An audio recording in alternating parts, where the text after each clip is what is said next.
Welcome, everyone. I'm Michelle with Operation Parent, and I want to let you know what you can expect from today's webinar. I'm glad you're here today for AI Youth Safety with Dr. Michael Robb. Dr. Michael Robb is the head of research at Common Sense Media, where he leads efforts to understand how media and technology shape the lives of parents. He has guided many research projects on everything from screen time, digital well-being, and how technology can support learning and connection.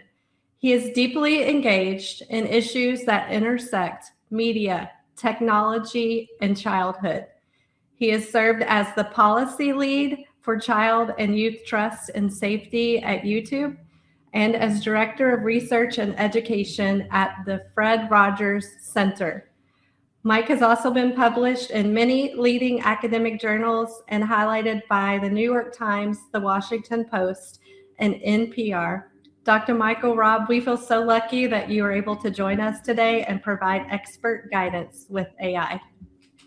Thank you so much. I'm really, really happy to be here, and thank you for welcoming me to such a great community. I really appreciate it. I see a couple of other bullet points on here that we're not going to.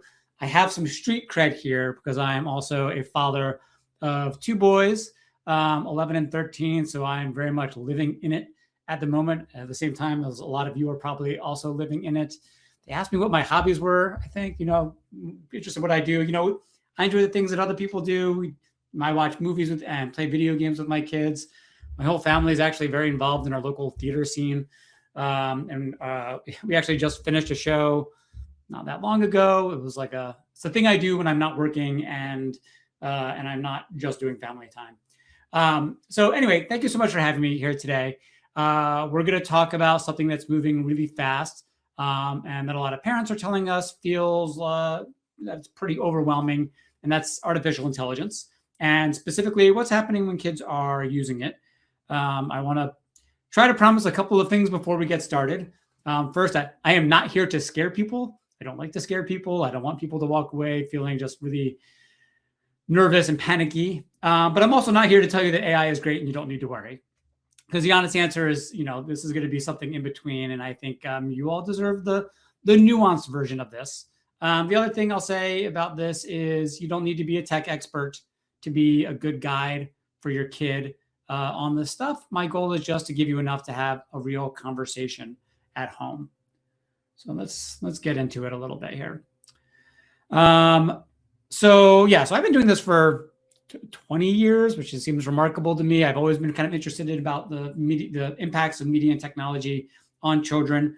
I don't come at this from like an anti-tech perspective. I enjoy using media and technology, but I do try to be realistic about what role it has in our lives. And I'm very fortunate to work at an organization, Common Sense Media, which is, for those who are not aware, this is an organization that's been around since 2003. We are probably the leading nonprofit focused on kids' healthy development in a media saturated world. And we do everything from ratings, and actually probably most people know us through our ratings platform. If you've gone to Common Sense Media and you've tried to look up, what's a good TV show for my 5-year-old, or what's a good, movie for movie night for my family that all of us can enjoy, Common Sense Media is a great resource. We have an outstanding research-based rubric that we use to rate TV shows, movies, games, apps. But we have lots of other great resources on the site as well. We do lots of original research, and that's what I do as the head of research, looking at the impacts of media and technology on kids. And we also do some policy work, trying to help regulators think about how to be smarter about regulating the big tech in our lives. And then we also have an education team. Some of you may have children that go to schools that use the Common Sense Media digital citizenship curriculum.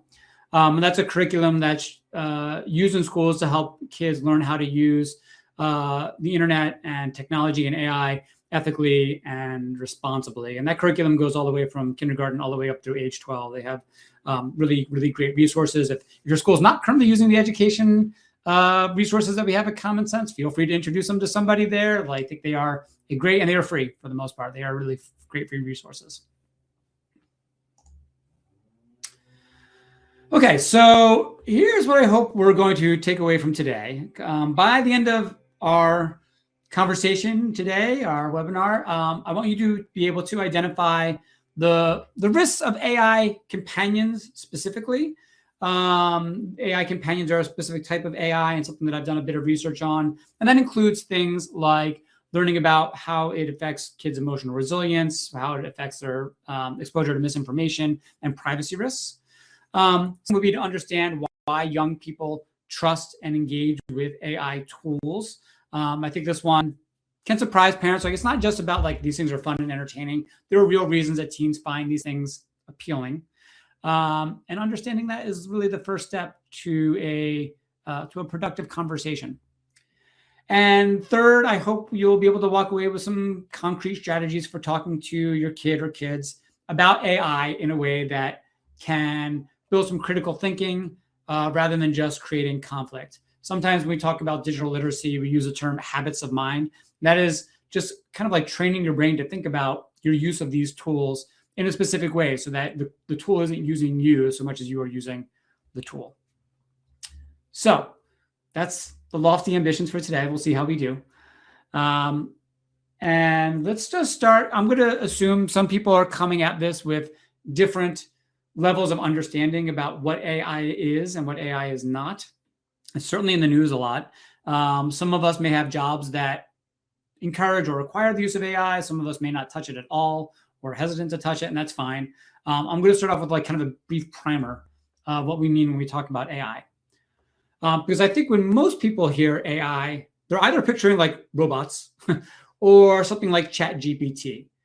But actually, you and your kids have probably been living inside AI for years and just didn't know it.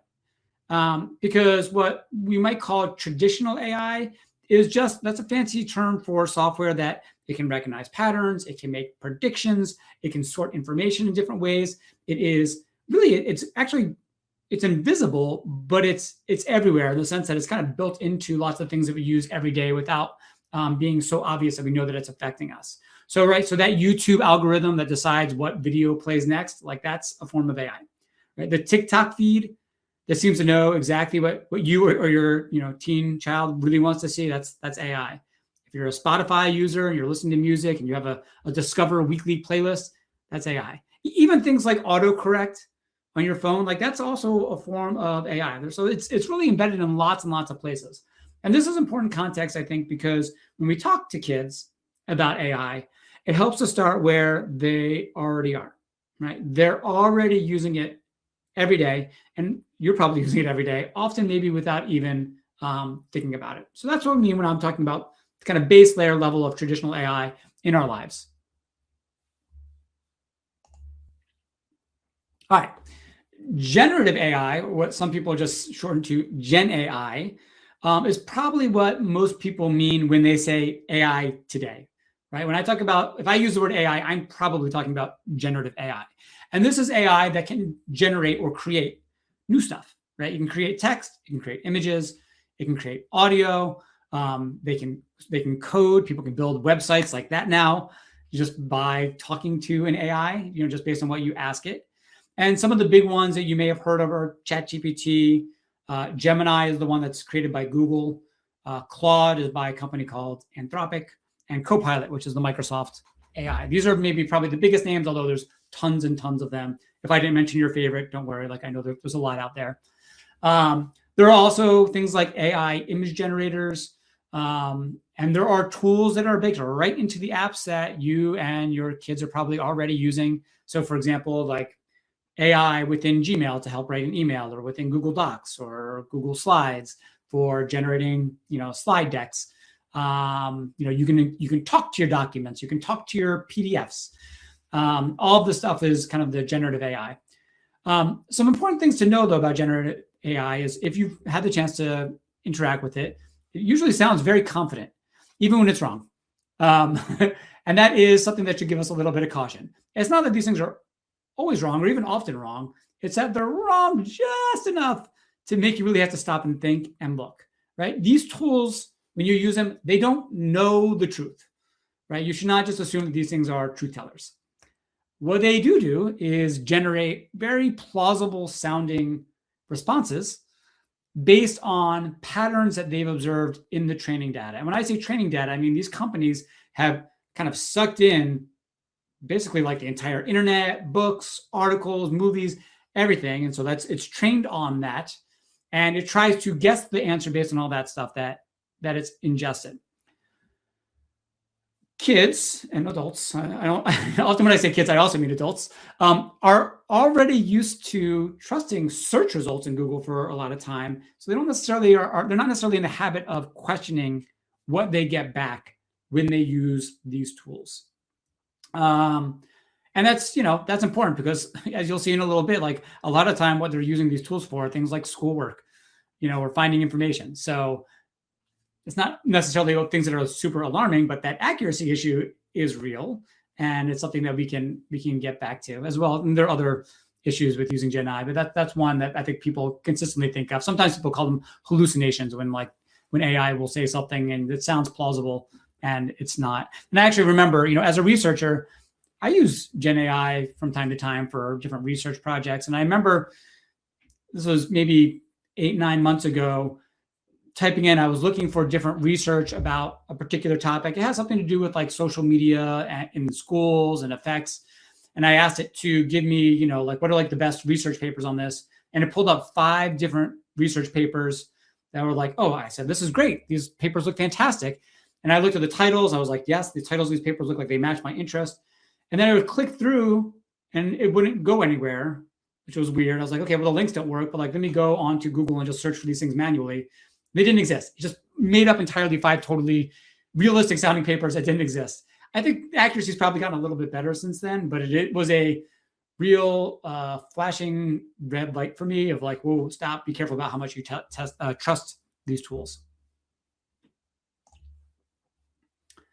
All right, so just a little bit more about some of these specific tools, because like I said, I think it helps to know the names when you talk about this. ChatGPT from OpenAI is probably the most widely used and most dominant one. It's used by over 900 million weekly users.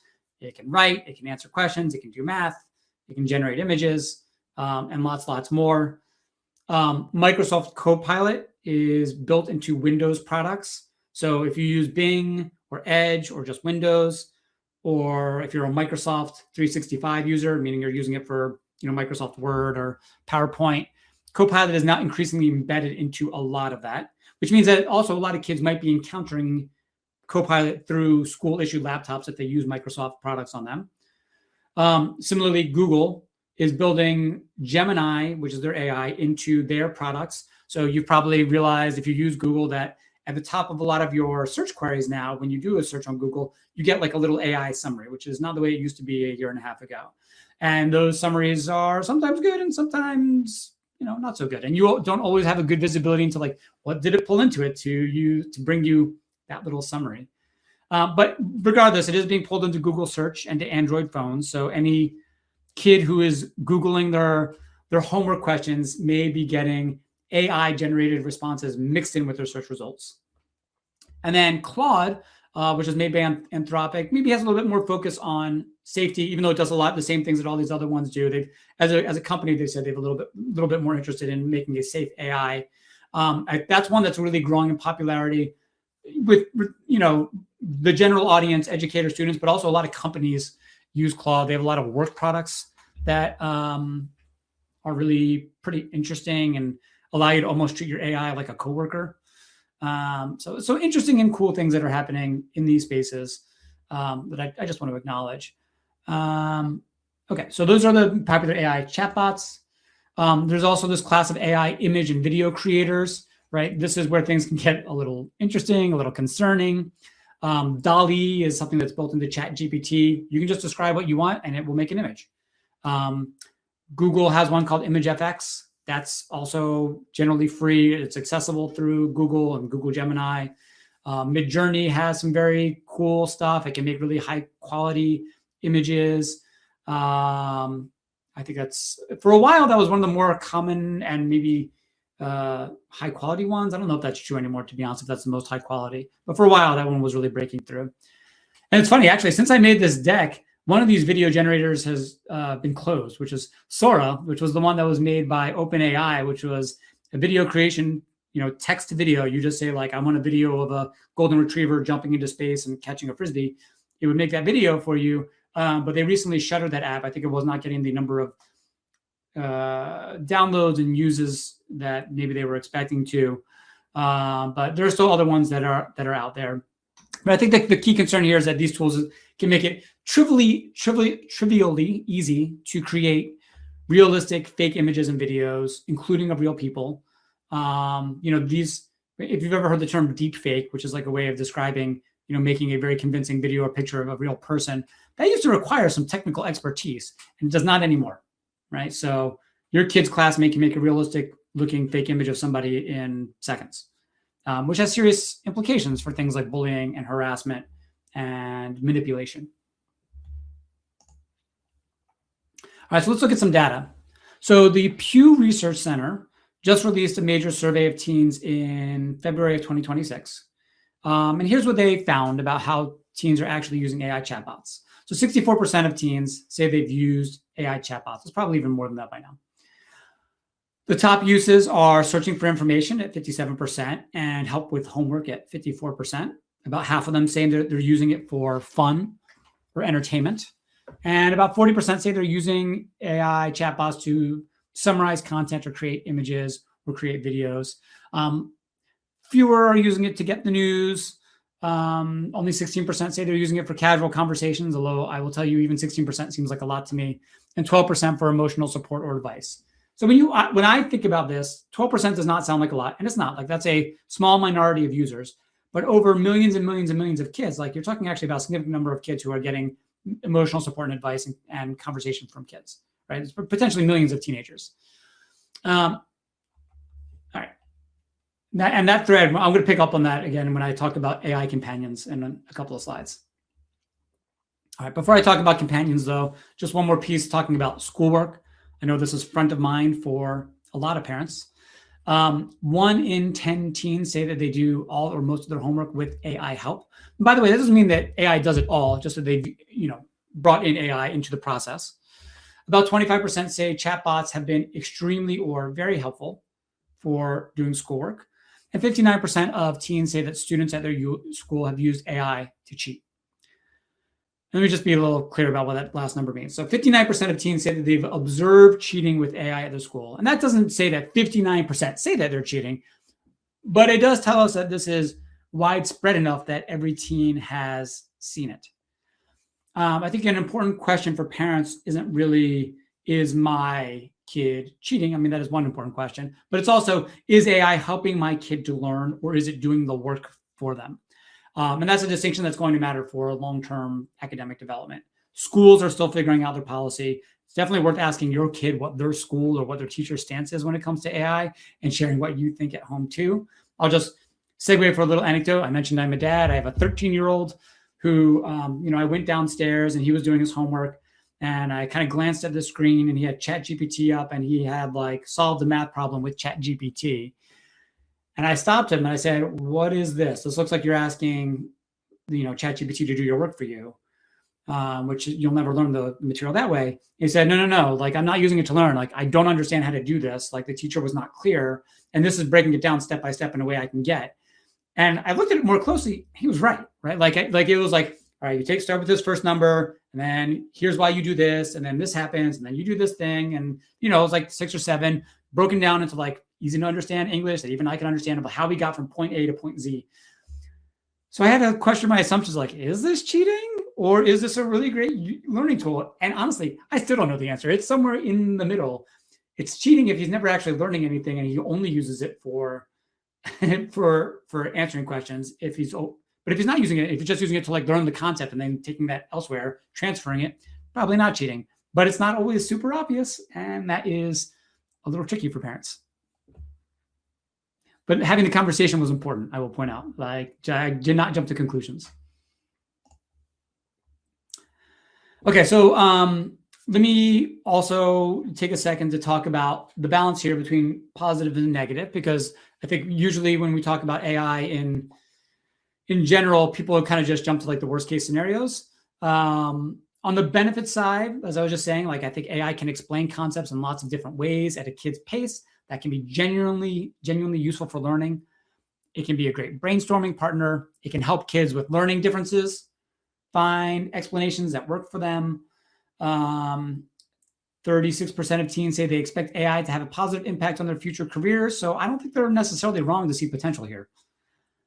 On the concern side, as I mentioned, accuracy is a problem. AI is confidently wrong sometimes, and kids are definitely not checking all the time. Over-reliance is something that I worry about, that kids will become so dependent on using AI that they won't be able to function without it. And in fact, 35% or 34% of teens in that Pew survey said that they worry about losing critical thinking skills because of AI. I worry about that too, so we're on the same page there. And then concerns about academic integrity, privacy, these are all real concerns. So when you do have conversations with your kid about AI, try to lead with curiosity, because there are some potential positives here. The goal is not necessarily just to convince them that it's all dangerous, it's to help them use it wisely. Okay, so let me get to what I think is something that I have done a little bit more work about and been thinking about, which is this issue of AI companions. And when I say AI companions, what I'm talking about are systems that are specifically designed to simulate human interaction in a way that's more like talking to a friend or a colleague. It can simulate friendship or emotional connection or social interaction. Not homework helpers, not search engines. These are designed to feel like relationships. So they encounter lots of different kinds, and I'll go on to some of these on the next slide. But there's, the ways to like role play with them and just have casual conversation, to build different avatars that you want to talk to. These are systems that claim to have feelings and memories, but do not, because they are computer programs, but they are designed to create a sense of relationship. And that design is concerning to me for developing adolescent brains. So let me give a quick rundown of some of these platforms, because I think knowing them by name can help.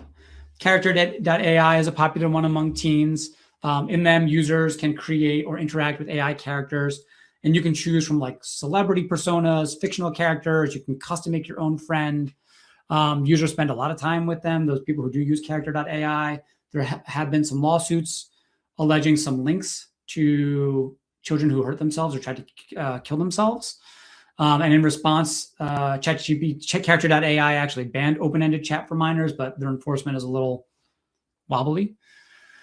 But yeah, if you want to pretend to have a conversation with Harry Potter or something like a Harry Potter, like you can pretty much do that with something like this.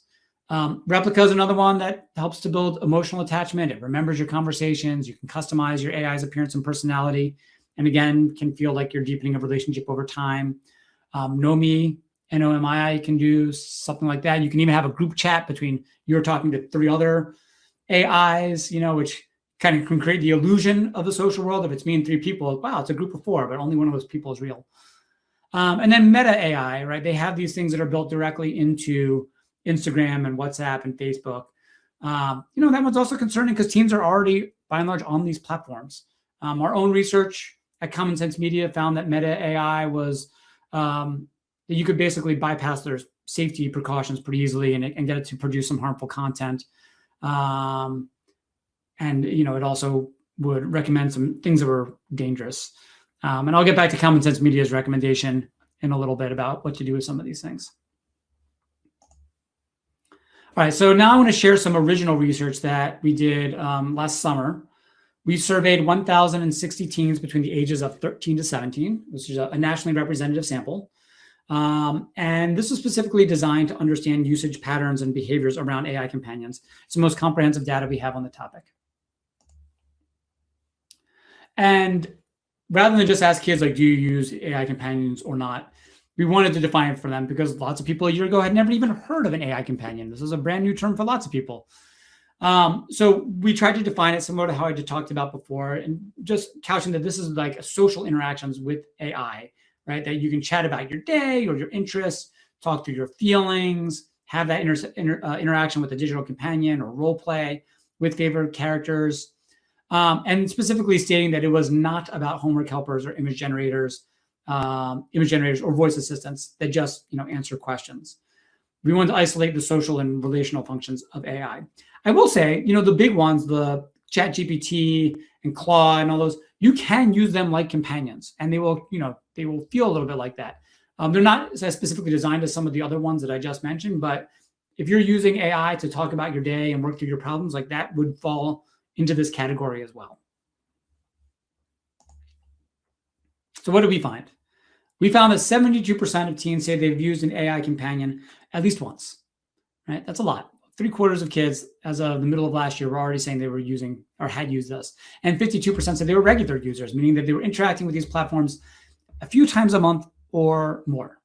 We found that 13% of teens between the ages of 13 to 17 were daily users.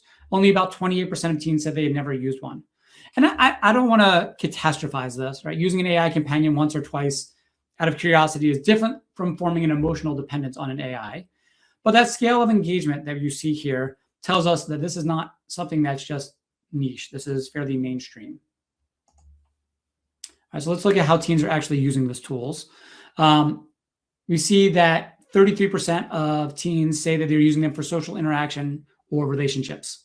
And that includes any of the 5 things below that. 18% who say they're using it for conversation or social practice, 12% for emotional or mental health support, 12% for role playing, 9% say that they use it as a friend or best friend, for romantic or flirtatious interactions. And again, like those are small percentages, but overall, like that's still a decent number of kids out there, potentially representing hundreds of thousands or millions of teens. Now, when we ask teens, why are you using these things? The top answer is entertainment, followed by curiosity. And that kind of makes sense, right? Most kids who are exploring, like I'm curious, and they are kind of entertaining when you kind of play with them. But if you look what comes after that, right? Those kids using it for advice, or because they say it's constantly available when they need someone to talk to, or that AI doesn't judge them, and that 12% say that they can say things to an AI that they wouldn't tell their friends or family. Like those are eye-catching to me. That last one, which one? That the 12% they can say things they won't tell their friends and family, right? That I guess could be a sign that they're just exploring, but I think it could also very well be a warning sign that teen doesn't have enough trusted people in their lives to talk to. Here's another one we're sitting with. When we asked teens how they compared conversations with AI companions to conversations with real friends, 67% said that AI conversations are less satisfying than human ones. That is reassuring because most teens still prefer real people. But 21% said that they find them to be about the same quality and 10% even more satisfying than human. So that's 31%, almost a third, saying that their conversations with AI companions were as satisfying or more so than with real people. And I think that raises a developmental question that if talking to AI is easier and feels just as good, what happens to the motivation to develop the harder skills of real human connection? Here's something more encouraging. Among AI companion users, 39% say they've transferred social skills they practice with AI to real life situations. So whether it be conversation or advice, learning how to express an emotion. Transferring, I think, is important because in an ideal world, what an AI would do is not keep you engaged all the time. It would teach you how to use something useful in your real life and then get you off the platform.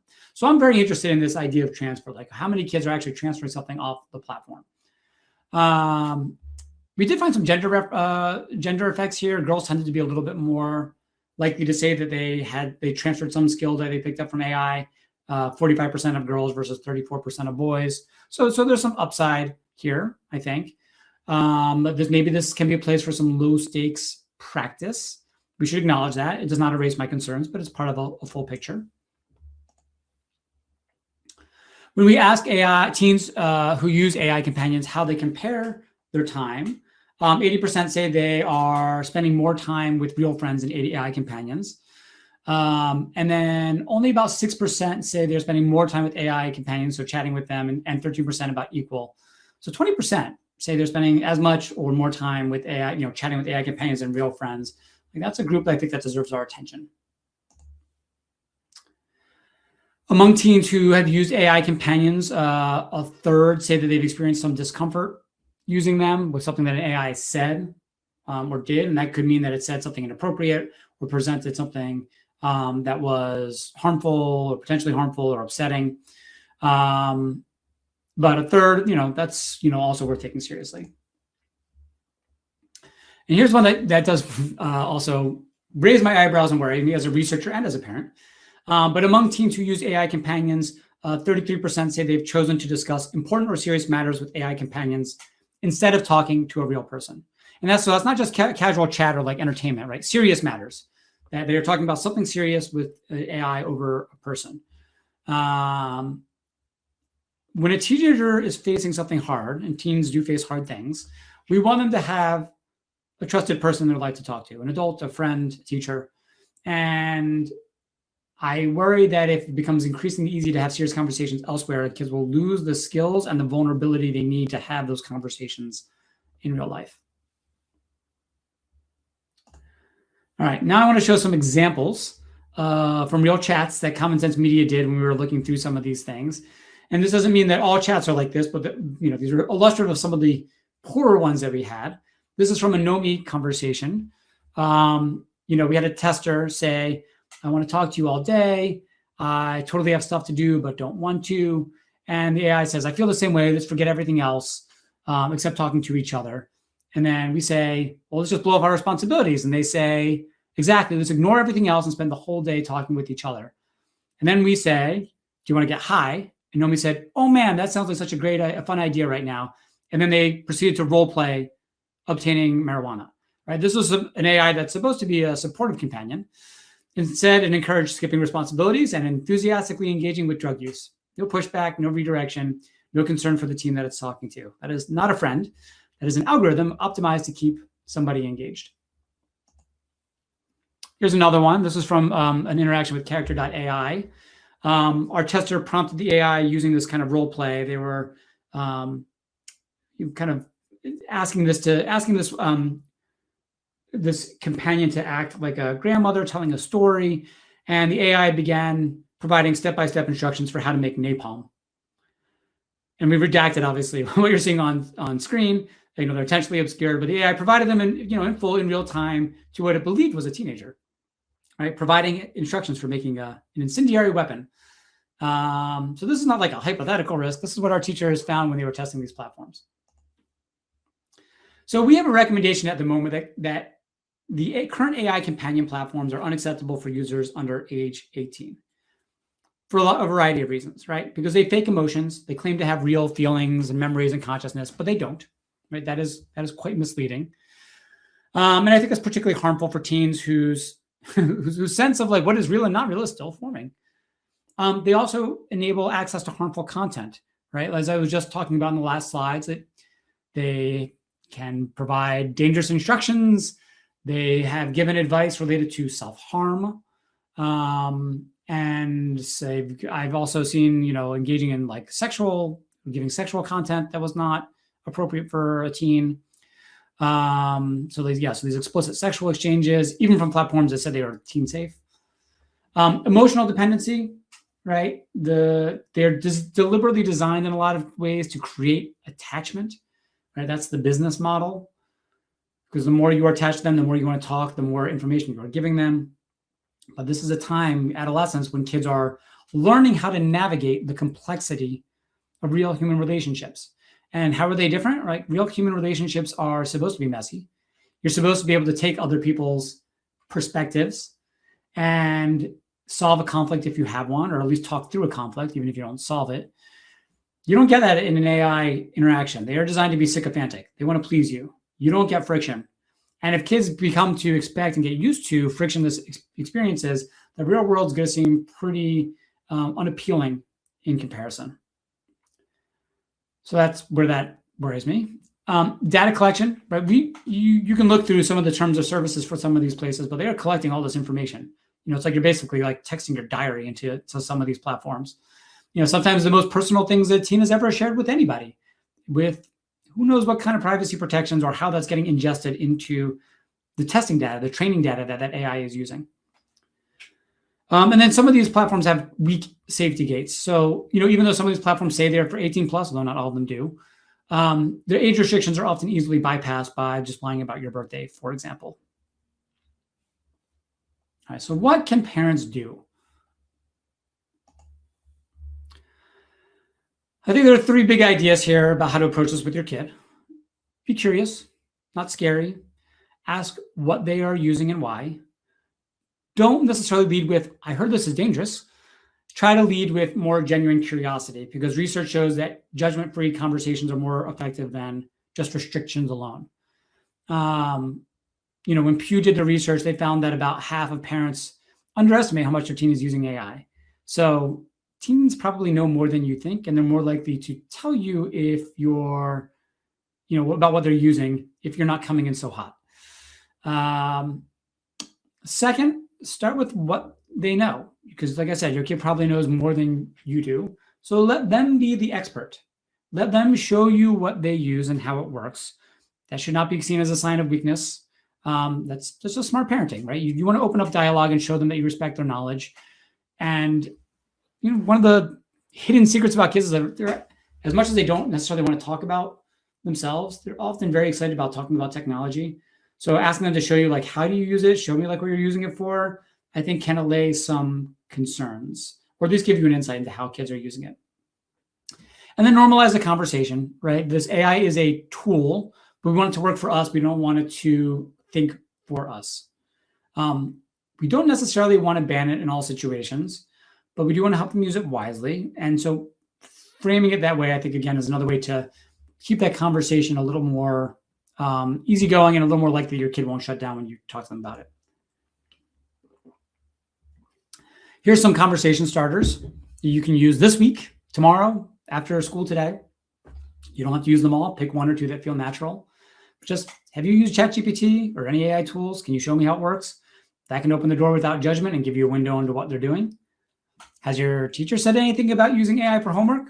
So you can connect to school expectations and let you figure out what's okay and what's not together.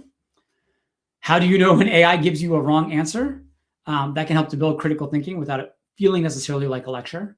And it also gives you some insight into whether your kid is thinking critically about it. Have you ever chatted with AI like a friend? That's the kind of AI companion question that's worth asking, even if it feels a little awkward, because lots of kids have had serious conversations with AI and their parents have no idea. And what do you think AI is good at or bad at?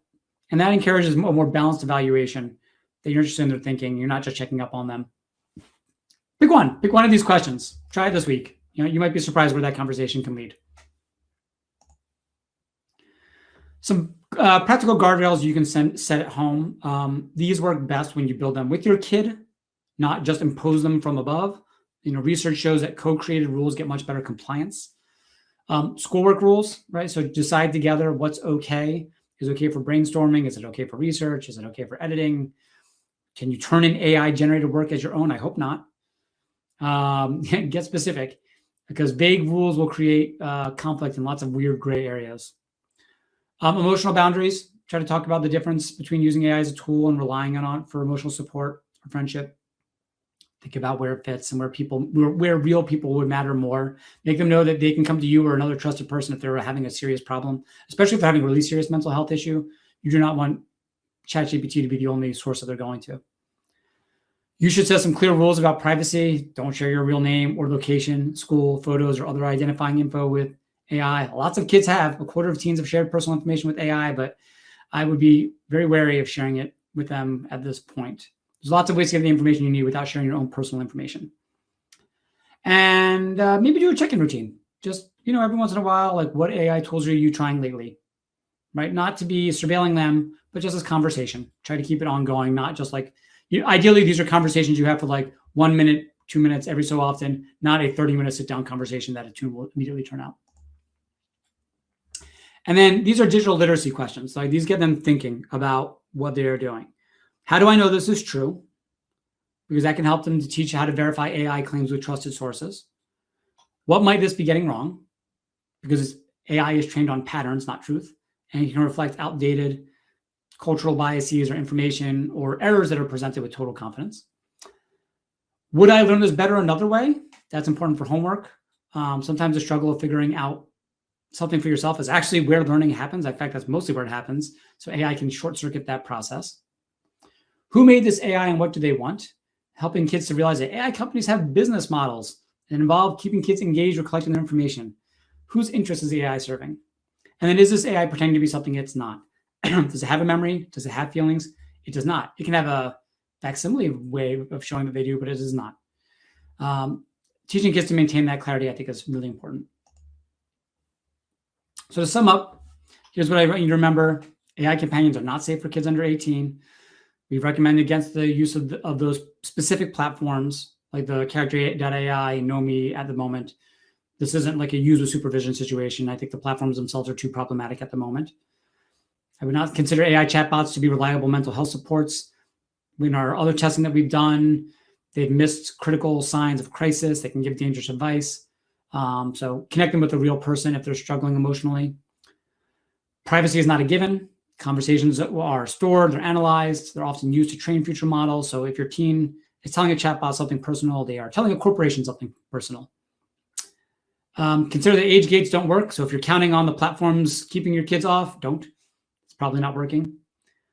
Not all AI is the same. So when you're thinking about AI, TikTok's recommendation algorithm is not the same as ChatGPT, is not the same as an image generator. Very different risk profiles, and knowing that difference matters.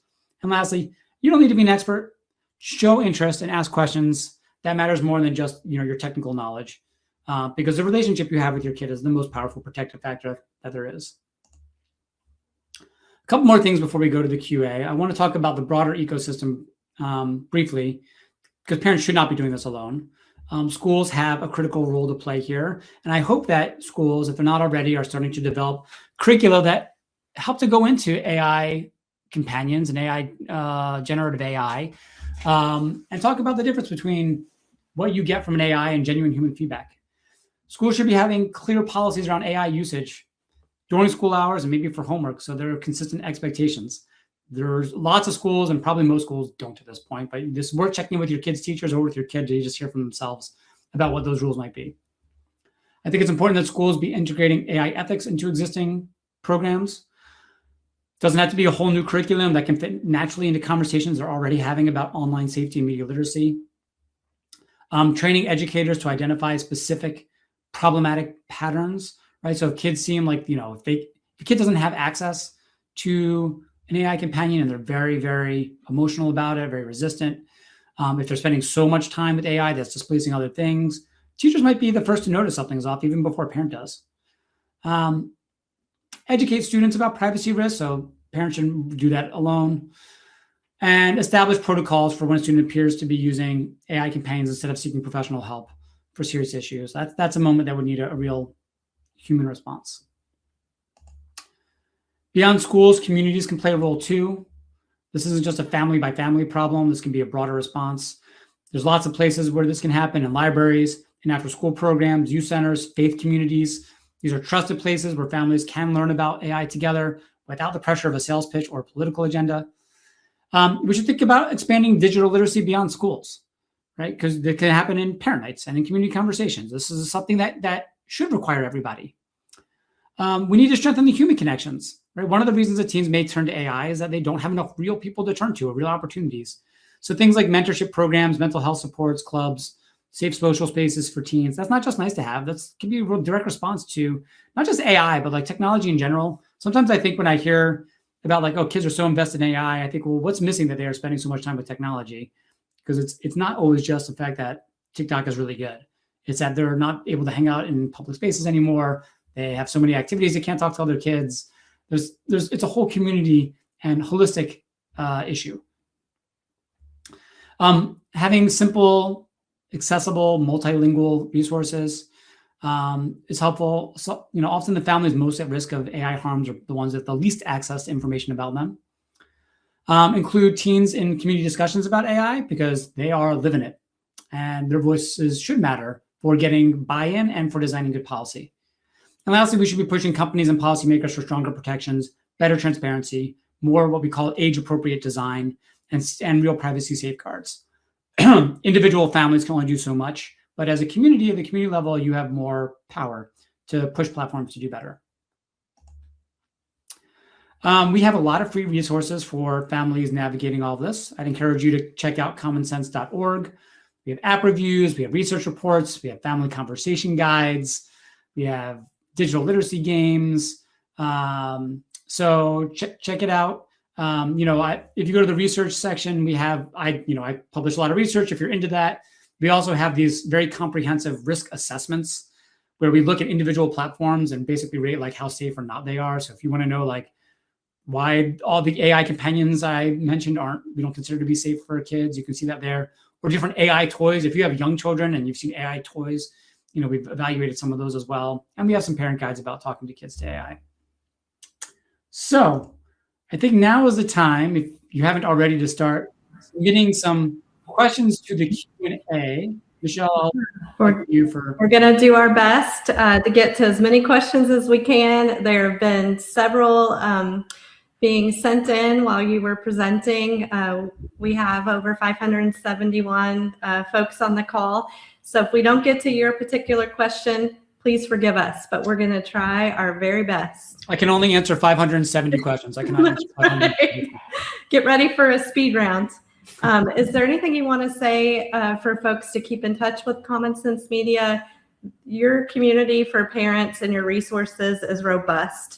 So we have a great app you can download if you just want something easy to go on the phone for looking up media reviews. But the website, like I said, has a ton of great information. And if you're an educator or want to connect with your school about education, check out our education site, Common Sense Education.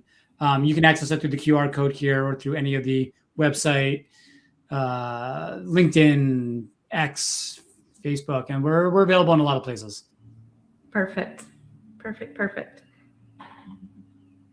So while folks are submitting their questions, I'm just going to tell everyone a little bit about Operation Parent. We understand the hardest parenting conversations never come with a script. You've talked a lot about being a parent throughout the presentation. I'm a parent myself. And that's why our Operation Handbooks were created. Each handbook is packed with really practical guidance and topics that all of our families are facing, including social media, gaming, vaping, anxiety, and so much more.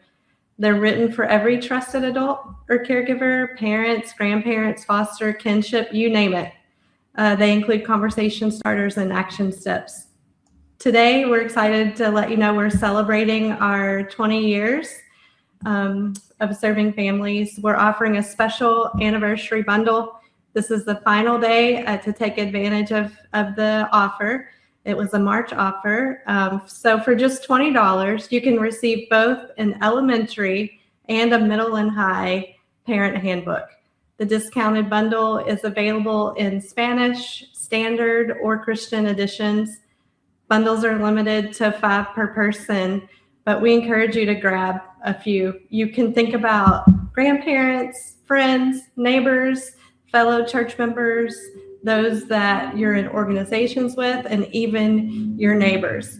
All of those that are around your family could benefit from this resource and other families in your community.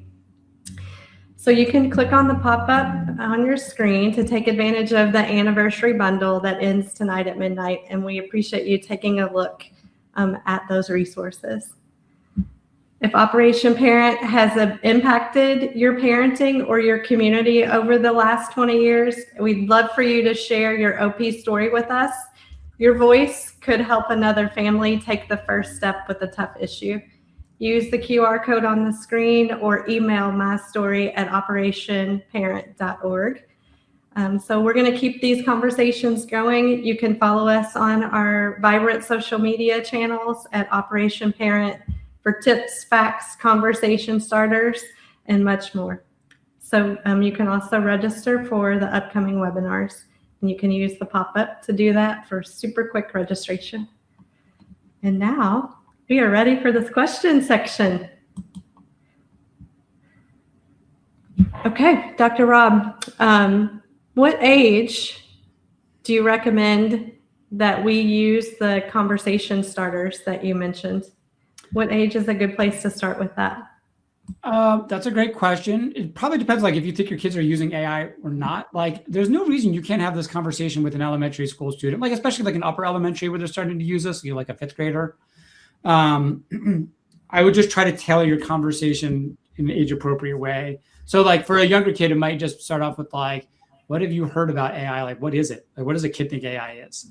Mm-hmm. Up to the harder questions with like, with a teen about like the questions, you're asking about like privacy and What do you think the business model is behind AI? I would just try to, so like, I don't know if there's an exact age. I would try to calibrate your questions in a more developmentally friendly way for different kids. But like, you lose nothing by starting earlier.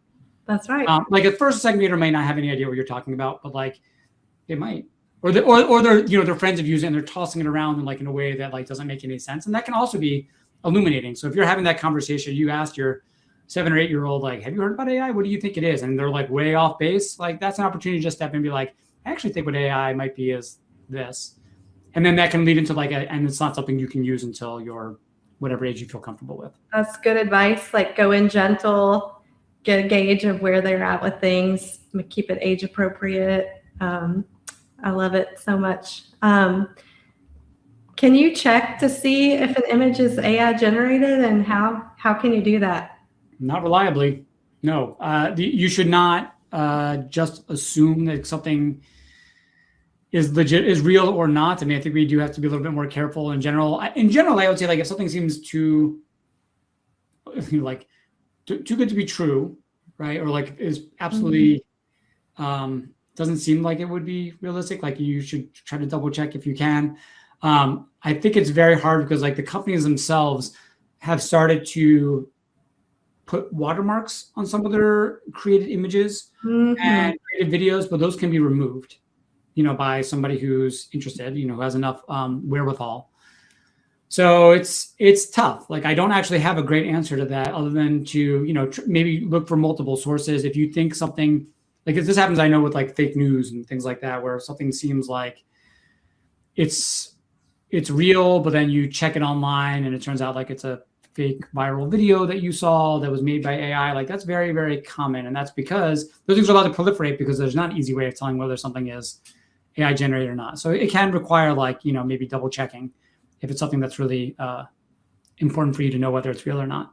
You know how you just started mentioning earlier, like teaching your kids to be just good consumers of like what they are receiving. Yeah. And so, but like we're seeing more and more of the AI come into any of our feeds on social media. And so one of the things is like having them maybe check the image and see if anything doesn't add up. Like, does the person have 6 fingers? Or because I noticed in another presentation that I was in, like you can find some irregularities that would tell you for sure, not all the time. Yeah. I mean, I think that used to be in the earlier days of image generators. I think those were good guides. And I think the longer we go, I mean, really, even in the last year, that's harder and harder to depend on. Like they've kind of figured out that humans have 5 fingers for the most part. And like sometimes there's like weird visual things that are happening. Sometimes it's good enough, but I wouldn't rely on the absence of those indicators to say that something was definitively like a true image or true video. Yeah, good point. Oh, yeah. More so it's harder to tell, like you're not going to be able to verify or not verify very easily today, right? It's tough. That's why I think if it's, I think about this mostly in terms of like, videos that circulate on TikTok or Instagram that are fake, but are like news videos or like used to like present some kind of narrative. Those things usually require like, if they're upsetting you, if they're like pushing some narrative, like double check it. Like there are lots of reputable news sources that will be able to verify more concretely whether something is true or not. Gotcha. One of our parents asked, what was the original purpose of AI companions according to the creators, would you say? And like what's their marketing angle? And what's their what? What is their marketing angle, or The original intention was for the AI companies to make money, and at that they have succeeded. But if you were to ask them like what they, what their mission statement was or what they were doing, like it's a hook, right? People like it. People like feeling validated, and people find use in it, right? Like if you are able to talk like and have a conversation, and you think that you're sorting out a problem, like people will tell you that is valuable to them. So companies will make a product that serves that need.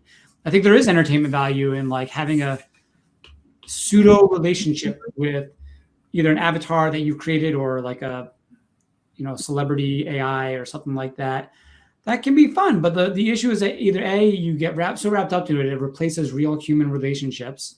Yes. And it creates this like emotional bond that's unfair to, especially to kids who are still kind of navigating like how to interact in the real world. Like these are, maybe preying is the wrong word, but it does kind of feel like they are preying on things that are biologically human, right? Mm-hmm. Like our desire to seek out connection. And people think they are finding connection in AI, but it's, you're talking with a computer that's been programmed to give you what you want to hear. And that's not the same as connection. That's not going to help you in the real world.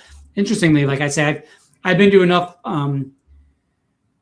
like conferences with technology companies where they talk about the future, and they talk about how because of AI, like the real skills are going to be valuable in the future are the human skills, how important those human skills are going to be. Mm-hmm. That's such a nice talking point. But I'm like, but then you're creating these products that are ultimately maybe going to make it harder for people to have these human skills. Yes. So it's a weird tension, like I think they are, I get it. Like they're trying to make money. People want to improve their companies, improve their bottom line. But if I was designing an AI companion, if I was designing an AI for teens, I would want it to not try to unfairly capitalize on kids' predispositions to like attachment.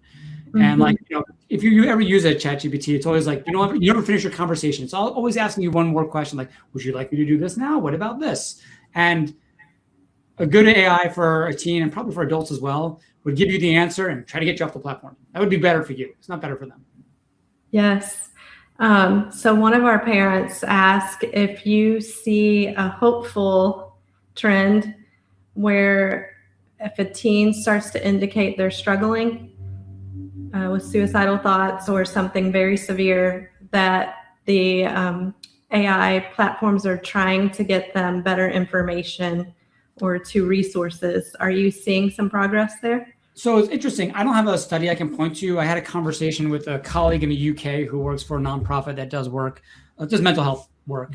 And she was saying that their organization has seen an uptick in the number of people who have reached out to their organization, especially boys more than girls, who like had indicated that they were struggling. And the AI dutifully did not try to solve the problem for them, but connected them to a real organization. I think there's value in that. I do think that is maybe like an unheralded like value. Like if you can connect kids to their local community support organization or international, whatever it is, but like somebody with a real life person who's able to check in, like for those kids who have really serious issues. I love that. Let's see. Do you have any data points for high school students, for the worry or stress that high school students are feeling about their future careers and their choices, stress around college careers, given the growth of AI jobs moving fast to maybe take other jobs? Do I have words of comfort, or do I have data points? Data points, I have plenty of data points that show that teens and adults are very concerned about AI taking jobs. And so it's, kids are worrying, and parents of kids are definitely worrying about their kids' economic futures. Yes. I think that's a very legitimate concern as far as I'm concerned. Like my kid's only 13, but if I had a kid who was graduating right now and trying to get their first job, like this is a harder market for them because it doesn't look AI is starting to maybe take some entry level jobs or making it harder for. I don't have a specific data point on that. I think that in the next year or two there probably will be better, more accurate data on that.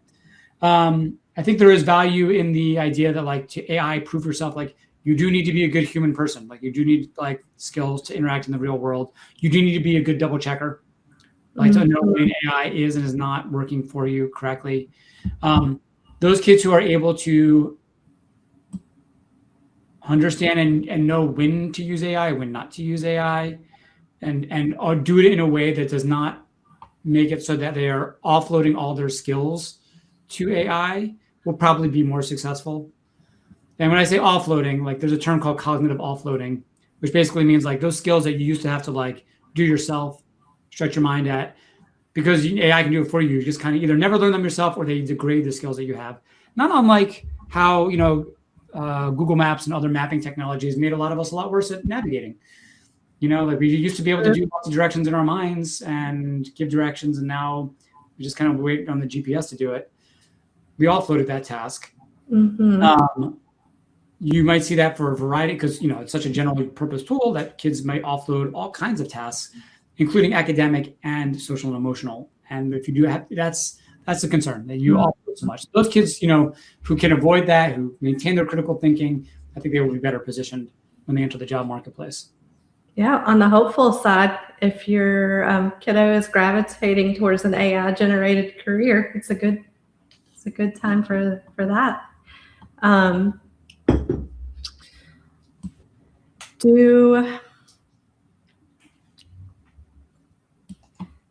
Do they ever ask for the person's age and alert the parent, or allow the parent to view any of the threads of the discussion? This is a parent of a 13-year-old with an iPhone that knows that she can make some parental controls, on the phone itself, but any words of advice? So can you repeat the question? So the question was, can they access the? Yeah, I think the base of the question is, do any of the platforms confirm age? And can the parent set up any parental controls on AI platforms? There are parent controls for AI on some platforms, not all platforms. Like ChatGPT does have some form of parental controls that they can link their account to their teen's account. I think Facebook probably has one too, or Meta has one as well. I think they're very easy to get around at this point. Mm-hmm. I will be honest, I don't know what kinds of access that gives you. It probably is more about reducing the kinds of content, or making sure that's safe content, as opposed to just showing you what they're doing. And similar to other kinds of parental controls, it can set limits. So if you're concerned about how much time a kid, and time is, that's not necessarily a great proxy for how things are going. But if you have a kid who's spending hours and hours a day with AI and that is displacing other issues, that could be one valuable tool. But I think at this point, it's not particularly robust.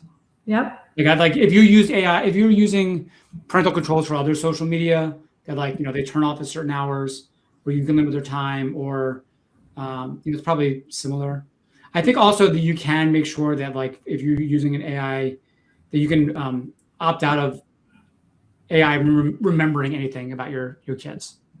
Oh, that's good. And it's not building up a little internal database. Profile kind of a thing. Yeah, it's not being used to train the ChatGPT.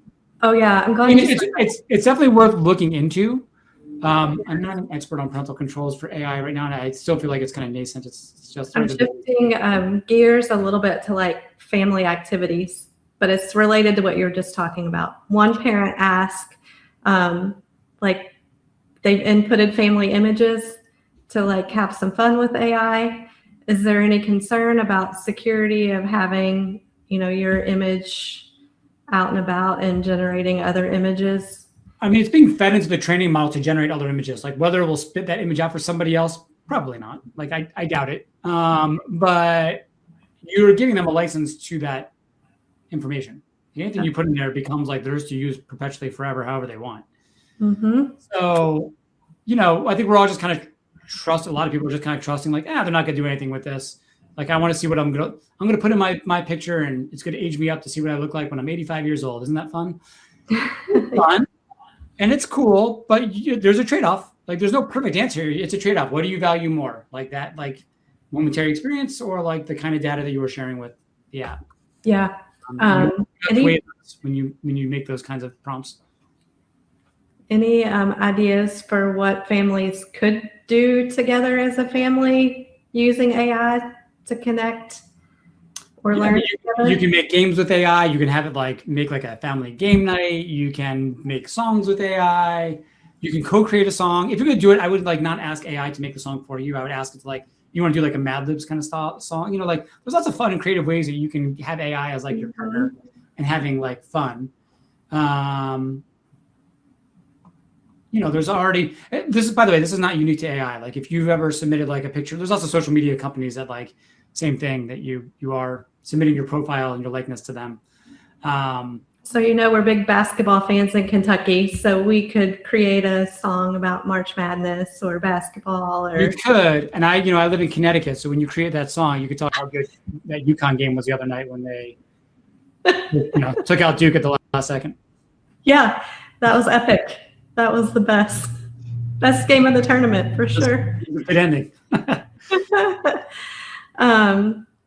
What inferences can be made about long-term brain development of kids and how kids are using AI now? You touched on this in several places. I mean, brain development is a big term, and we don't, there's no MRI information on this. We don't know long-term brain development, but you could generally say like things that you don't use, you will lose. You probably heard some variation of that. Use it or lose it. And that kind of goes back to the social offloading, either social offloading or cognitive offloading. So, when I'm thinking about brain development, I'm thinking about like, what is it that kids need? They need high quality human interactions to thrive. Take all the technology away, take everything, all that stuff. Like we have 20 years of research on that. We have 100 years of research on like the things we know that help kids thrive. They need high quality environments. They need places to learn. They need a safe place to explore. They need quality parenting. There's all these things that you need. You can throw technology on there and it may not affect any of those things. But like if technology is taking a lot of that from them, if it's supplanting or replacing those things, then you have some concerns about long-term development, I think. Mm-hmm. We just talked about use it or lose it quite a bit on our last webinar, March 10th. So glad you mentioned that again. How would a parent... I'm going to guess you're going to say this is really almost impossible, but a parent prevent kids from using or being exposed to AI? That is a tough question. You would need to ensure your child had like no access to technology. And to be honest, it's so built into so many products now. Like, what does that even mean? If they use Google, they're going to use AI in that sense. Yeah, if they're riding on the bus next to someone, could come up anywhere, really. Yeah, I mean, you can prevent, like if you have parental control set up on their devices, if they have their own personal devices, you can stop them from downloading those individual apps and maybe blocking those websites if they're trying to go through like the web interface. Like that would be one way. There are tools out there, third-party parent softwares, I think Bark and what's another one, Aura. There are a few of them out there that probably, you download it once onto your kid's device and it applies some kind of system-wide settings to prevent your kid from being able to access those things. So, if you want to take that top-down approach, like it would take some effort, but you might be able to do it. But I would never do that in the absence of also just having the conversation with my kid about when it is and is not acceptable to use AI in different forms. Mm-hmm. Yep. Good point. Because you don't want them to feel bad when they come across something and not feel like they can tell you. For sure. About some stuff that comes up. So I think this may be a really good question going along with what we're saying. Does the platform have a legal obligation to report if they're noticing like harm conversation? Does it trigger any mandatory reporting? If it happened on school property, would the school be notified? That's a really good question. I actually, you know what? I'm not going to pretend I know the answer to that question. I don't. I think on their trust and safety side, they do build in, some design elements to try to redirect kids if it's readily obvious that there's a problem. Here's some resources you can use. If you're in crisis, call this number. I don't think it necessarily reaches out and does mandatory safety reporting. But the thing that we found when we tested a couple of different mental health tools or just try to like ask them about different mental health things within conversations, like it wasn't necessarily good at recognizing it all the time, like the more subtle ones. If you say you want to harm yourself, it can be pretty good and it's pretty obvious. But if you're showing signs of like having a manic episode, for example, and you're just kind of going, and your mind is racing, whatever, like AI may not be able to tell like where you are. within that within that frame. So Mhm. I wouldn't trust that they would be able to report anything, especially if it falls below like a threshold of like self-harm. At schools, are there any checks to see if students are using AI to generate, like there's really good in college plagiarism checks that professors can do? Are they really good? Like some of the research I've seen says that like they are wildly inconsistent depending on the tool that you use. So those tools exist, but they are not a guarantee that your AI plagiarized paper will be recognized as AI. And it goes in both directions. That real human writing gets detected as AI, and AI writing gets detected as human written. So it can be helpful, but it's not definitive. Like it might give like an indication, or maybe it's like a gut check for a teacher or professor to try to gain students' knowledge in another way. And you see, you're starting to get more use of in classroom, going back to the blue books, writing down test answers, or doing more kind of oral examinations. But schools do buy and subscribe to these things, but I would not say that they are 100% effective. Okay. Yeah. Well, I thank you so much for sharing your expert guidance and research with us today. It looks like we've gotten the questions covered, and we appreciate you so much. We'll look forward to having you back again when your schedule allows. My pleasure. Thank you for having me. You bet. Thanks, everybody, and have a great afternoon. Bye-bye.